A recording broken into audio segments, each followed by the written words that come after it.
চট্টগ্রামের সীতাকুণ্ডের জঙ্গল সলিমপুরে ভোররাত থেকে বড় ধরনের যৌথ অভিযান চালিয়েছে আইনশৃঙ্খলা বাহিনী। সেনাবাহিনী সহ 5টি বাহিনীর প্রায় 4,000 সদস্য অংশ নেন এই অভিযানে। প্রায় 9 ঘন্টার অভিযান শেষে 15 জন চিহ্নিত সন্ত্রাসীকে আটক করা হয় বলে জানানো হয়েছে। চট্টগ্রাম প্রতিনিধি মনিরুল ইসলাম পারভেজের পাঠানো তথ্য ছবিতে ডেস্ক রিপোর্ট।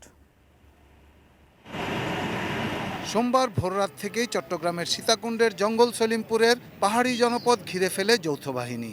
সেনাবাহিনী, পুলিশ, র্যাব, বিজিবি ও আর্মড পুলিশ ব্যাটালিয়নের প্রায় 4,000 সদস্য তল্লাশি অভিযান চালান। স্বরাষ্ট্র মন্ত্রণালয়ের নির্দেশে শুরু হওয়া এই অভিযানে দীর্ঘদিন ধরে সক্রিয় সন্ত্রাসী ও ভূমিদস্যু চক্রের 15 জন চিহ্নিত সন্ত্রাসীকে আটক করে যৌথ বাহিনী। এ সময় তাদের কাছ থেকে বিপুল পরিমাণ দেশীয় অস্ত্র উদ্ধার করা হয়। মাদক সেবনের সাথে জড়িত কিংবা সন্ত্রাসী যারা, তাদের বিরুদ্ধে মূলত অভিযান। তাদেরকে আমরা খুঁজছি।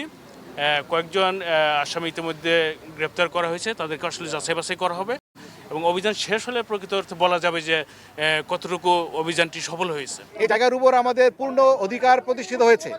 আজ থেকে এখানে 2টি ক্যাম্প চলমান থাকবে।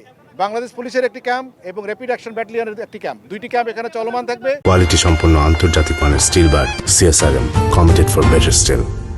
স্থানীয়দের অভিযোগ, এক এক সময়ে এক এক গ্রুপ এসে জায়গা দখল করে চাঁদাবাজি করে। অনেক সময় টাকা পয়সা, ফোন পর্যন্ত ছিনতাই করে নিয়ে যায়। এখান থেকে অনেক নেতা এসে গেছে, এক পার্টি মারি দূরায় আইয়ে অস্ত্র চলে মারি দূরায়। আর কদিন পর আমাদের থেকে এই টাকা কত নিচ্ছে। একটা গ্রুপ গেলে আরেকটা গ্রুপ আসে, মারামারি হয়, ধরাধরি হয়। লাস্টে মানে এই একটা সিন্ডিকেট আসলো, ওরা এইগুলো জায়গাগুলো একটু করলো, দখল করলো। কর্তৃপক্ষ বলছে স্থায়ী ক্যাম্প স্থাপন করা হলে এলাকায় সন্ত্রাস ও চাঁদাবাজি অনেকটাই কমে আসবে।